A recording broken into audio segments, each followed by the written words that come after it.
Vous êtes sur Radio Ijoussou. Radio Ijoussou.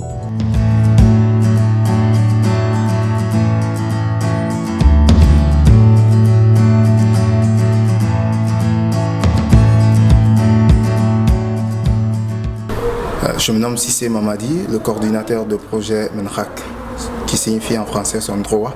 C'est un projet qui a été lancé le 5 de ce mois, vu des retards concernant sur les démarches administratives. Et depuis le lancement du projet jusqu'à nos jours, on a eu la chance de rencontrer des victimes, des présumées victimes qui étaient dans des situations d'arrestation de la part des officiers de police. On a eu à enregistrer des vidéos et aussi des fiches de questionnaires sur lesquelles on s'est inspiré pour faire le travail de groupe. Donc les démarches ont été effectuées, on a sillonné un peu vers le nord, de Tanger, Tétouan. Partout, on a appris qu'il y a eu des personnes. Mais il s'avère qu'on a été on a été confronté par quelques difficultés qui est là parce que la plupart des personnes qui ont été victimes de la situation refusent de témoigner sous peur de ne pas être traquées par la police ou de ne pas être victimes d'une autre arrestation.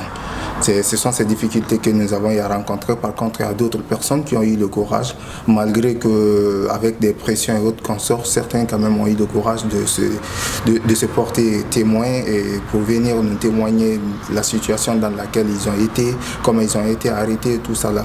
À travers ces fiches, nous avons pu nous concentrer, et ces vidéos bien sûr enregistrées, nous avons pu nous concentrer pour faire le groupe de travail qui a été effectué dans un climat de convivialité et un ensemble d'acteurs de la société civile, à peu près 17 associations présentes sur Tanger et un peu sur le royaume du Maroc.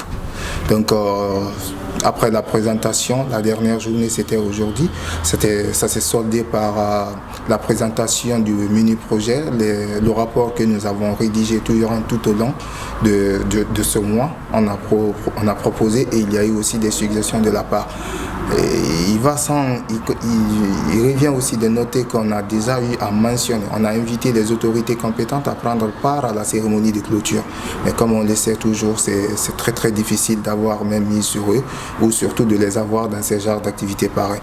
Mais néanmoins, après la clôture d'aujourd'hui, nous tenons aussi jusqu'à après, dans ces 2 jours qui viendront peut-être au courant de la semaine prochaine, effectuer un déplacement, partir à leur rencontre et déposer le rapport de notre projet, et en espérant qu'il y aura une suite favorable.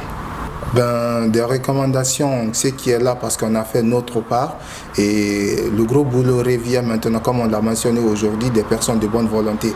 Parce que faire ces enquêtes, on espère que ça va aller dans la lenteur, mais s'il y a un soutien de la part de l'Union européenne, ça sera un atout favorable, et surtout que ce soit de l'Union européenne ou de la part des institutions internationales. Donc si après ce travail mené sur le terrain, on remonte l'information et qu'ils prennent à travers les vidéos qu'on les enverra et les rapports ensuite, bien sûr des images, et qu'ils prennent ces images, ils les remontent, on est sûr et certain que ça pourra avoir un impact sur le projet.